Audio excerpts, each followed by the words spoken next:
135 ದಿನಗಳ ನೋವಿಗೆ ಅಂತ್ಯ ಬೇಕು. ಪೌರ ಕಾರ್ಮಿಕರಿಗೆ ನ್ಯಾಯ ಬೇಕು. ಜೇವರ್ಗಿಯ ಪುರಸಭೆಯ 16 ಜನ ಪೌರ ಕಾರ್ಮಿಕರನ್ನು ಸೇವೆಗೆ ಮರು ನೇಮಕ ಮಾಡಿಸಿ ಅವರಿಗೆ ನ್ಯಾಯ ದೊರೆಯುವವರೆಗೆ ನಮ್ಮ ಹೋರಾಟ ನಿರಂತರವಾಗಿರುತ್ತದೆ. ಇಲ್ಲವಾದಲ್ಲಿ ನೂತನ ಸಚಿವರಿಗೆ ಕಪ್ಪು ಬಟ್ಟೆ ಪ್ರದರ್ಶಿಸಿ ಪ್ರತಿಭಟನೆ ನಡೆಸಲಾಗುವುದು. ಮೊಹಿಯುದ್ದೀನ್ ಇನಾಮ್ದಾರ್, ವಕೀಲರು, ಅಧ್ಯಕ್ಷರು, ಟಿಪ್ಪು ಸುಲ್ತಾನ್ ಸಮಿತಿ, ಜೇವರ್ಗಿ. ಎಲ್ಲ ಸಂಘಟನೆಗಳು ಸೇರಿಕೊಂಡು ಏನು 4 ತಿಂಗಳಿಂದ ಇಲ್ಲಿ ಕೊಟ್ಟಿದ್ದೇವೆ. ಸುಮಾರು 3 ದಿನಗಳ ಚರ್ಚೆ ಮಾಡಿ ಅಂತಿಮವಾಗಿ ನಿರ್ಣಯಕ್ಕೆ ಬಂದಿದ್ದೀವಿ. ನಾಳೆ ನಾವು ನಮ್ಮ ಶಾಸಕರು ಮಂತ್ರಿಯಾಗಿ ಬರ್ತಾ ಇದ್ದಾರೆ. ನಾವು ಏನು ಬೇಡಿಕೆ ಅಂದರೆ ನಿಮಗೆ ವಾಪಸ್ ತಗೋಬೇಕು ಅಂತ ನಮ್ಮ ಕೆಲವೊಂದು 3-4 ಬೇಡಿಕೆಗಳದಾವ. ಅದರ ಪ್ರಮುಖ ಬೇಡಿಕೆ ನಿಮ್ಮದು ಆಗಿದೆ. ಎಲ್ಲ ನಮಗೆ ಖುಷಿ ಏನಂದರೆ ಎಲ್ಲರೂ ಎಲ್ಲ ಸಂಘಟನೆಗಳ ಪಕ್ಷವನ್ನು ಬಿಟ್ಟು ಪಕ್ಷಾತೀತವಾಗಿ ನಿಮ್ಮ ಸಪೋರ್ಟಿಗೆ ಬಂದಿದ್ದೀವಿ. ನಾವೇನು ಹೆದರದ ಅವಶ್ಯಕತೆ ಇಲ್ಲ. ಇವತ್ತು ಒಂದು ನಿರ್ಣಯ ಡೂ ಆರ್ ಡೇ. ಇವತ್ತು ಅವ್ರದ್ದು ಹೋಗ್ಲಿ, ಇದು ನಮ್ಮ ಥರ ಇದು ಅಂತಿಮ ಮಾಡ ಅಥವಾ ಮಡಿ ಆ ಲೆವೆಲ್ಗೆ ನಾವು ಬಂದಿದ್ದೀವಿ.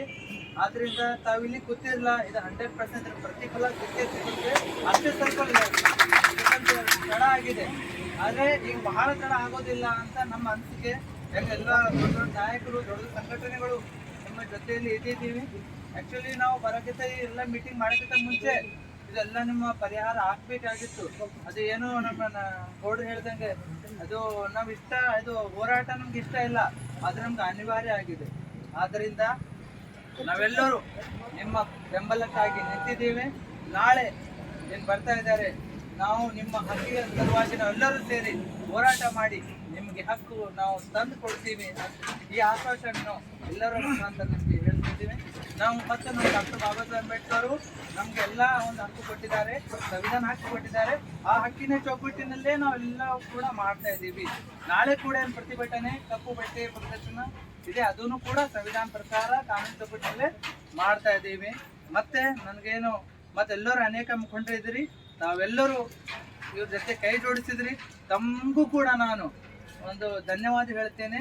ಮತ್ತು ತಾವು ಕೂಡ ಅಮ್ಮವರೇ ಎಲ್ಲರೂ ಇಷ್ಟು ದಿನ ನೀವು ಕಷ್ಟಪಟ್ಟು ಇಲ್ಲಿ ತನಕ ಬಂದಿದ್ರಿ, ಕೆಲಸ ಮಾಡಿದ್ರಿ, ನಿಮಗೂ ಕೂಡ 100% ನ್ಯಾಯ ಸಿಗುತ್ತೆ ಅಂತ ನಾವು ನಂಬಿ ನನಗೆ ಮಾತಾಡಿ